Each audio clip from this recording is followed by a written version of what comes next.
इस वक्त America, Israel और ईरान के दरमियान ये जो जंग छिड़ी हुई है, इसमें एक बड़ी पेशरफ सामने आई है कि अब अमेरिका ने कहा है कि हम मुज़ाकरात करने के लिए तैयार हैं। अमेरिका ने पहली हामी भर दी है कि हम मुज़ाकरात करेंगे।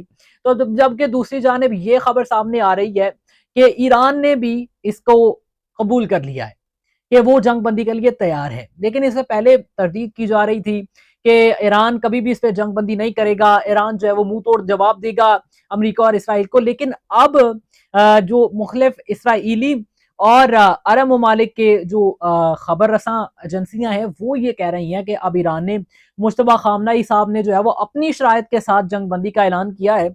उन्होंने कहा कि हम इसकी हमायत करते हैं और लेकिन इसमें जंग बंदी की शराइत हमारी होगी। अब इससे पहले एक कल खबर वायरल हो रही थी जिसमें ये कहा जा रहा था कि पाकिस्तान सालसी बन रहा है। इसराइल के मीडिया ने दावा किया था कि पाकिस्तान सालसी बन रहा है ईरान और अमेरिका की जंग रुकवाने के लिए, यानी ये क्रेडिट पाकिस्तान को जा रहा है। और शहबाज शरीफ साहब को ये जाना चाहता है और field marshal Syed Asim money साहब को ये जाना चाह रहा है बेसिकली।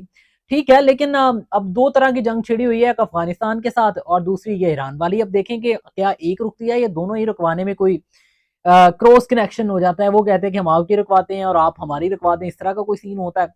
तो अब नुकसान की बात कर ली जाए तो दोनों जानिब से शदीद किस्म का नुकसान हुआ है। एक जानिब जानों का ज्यादा नुकसान हुआ है तो दूसरी जानिब उनके माल का ज्यादा नुकसान हुआ है। लेकिन माल तो दोबारा बन जाता है, जानें दोबारा नहीं बनती। अब अमेरिका में बैठा हुआ शख्स फैसले करता है और वो नुकसान करवा देता है। अब इधर ईरान में सारी की सारी जो बड़ी सुप्रीम लीडर और उसके साथ साथ अली लारजानी, उसके साथ साथ दीगर जो कमांडर थे, उनको शहीद कर दिया गया।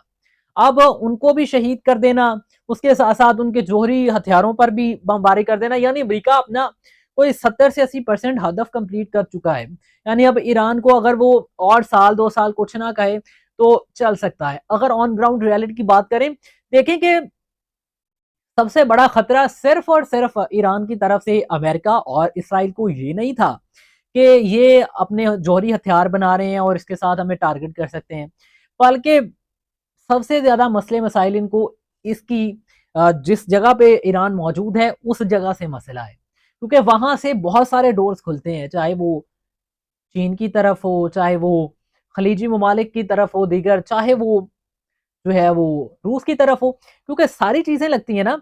अब सबसे बड़ा जो कारोबार किया जाता है वो तो तेल का किया जाता है। तो अब सिर्फ एक मसला ईरान के साथ नहीं था।